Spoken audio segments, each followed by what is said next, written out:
बच्चों, हम तो सिर्फ जो सरिता जी जिस बात पर करती हैं विचार, उसी में से कुछ निकालते हैं। धैर्य पर इन्होंने आज अपना पेशेंस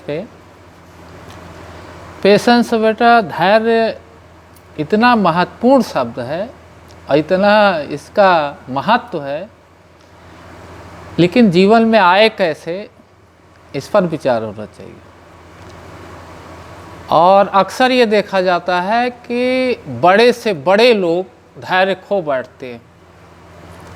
ज्ञानी से ज्ञानी मुनियों ने भी धैर्य खो दिया है। उदाहरण के तौर पे जब भगवान राम वनगमन, हम रामचरितमानस से ही लेंगे, वनगमन गए जब वहाँ पर, तो जब भरत जी को पता चला कि भगवान राम और लक्ष्मण और सीता जी वन को चले गए हैं, तो उनको लेने के लिए वो लोग वहाँ से चलते हैं। इधर लक्ष्मण जी क्या सोच रहे हैं, और इधर देखिए निषाद राज भी सोच रहा है कि कहीं ऐसा तो नहीं कि उधर से आक्रमण करने आ रहे हों। तीर धनुष लेकर के साफ तैयार एक तरफ से कि इधर आ जाएं तो बस तीर से मार दें उनको। और भरत जी किस लिए जा रहे हैं? भरत का क्या उद्देश्य है? भगवान को वापस लाने के लिए कि आपका राज्याभिषेक किया जाएगा।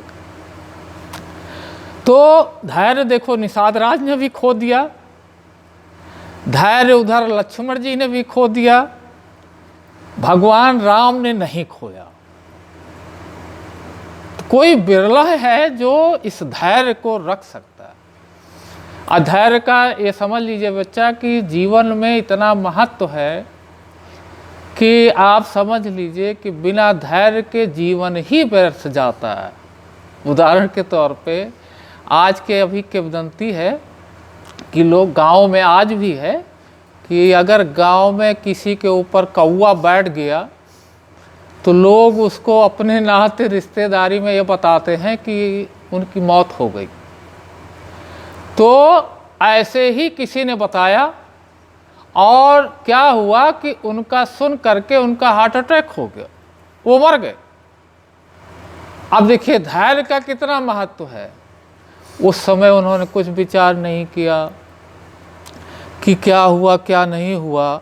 उन्होंने सोचा कि ये तो मर गए और उसकी सोच में उन्होंने अपना, और जब बाद में पता चला कि वो तो उनके सिर पर कौवा बैठा था। आप सोचिए कि धैर्य का कितना महत्व है। वो तो चले गए।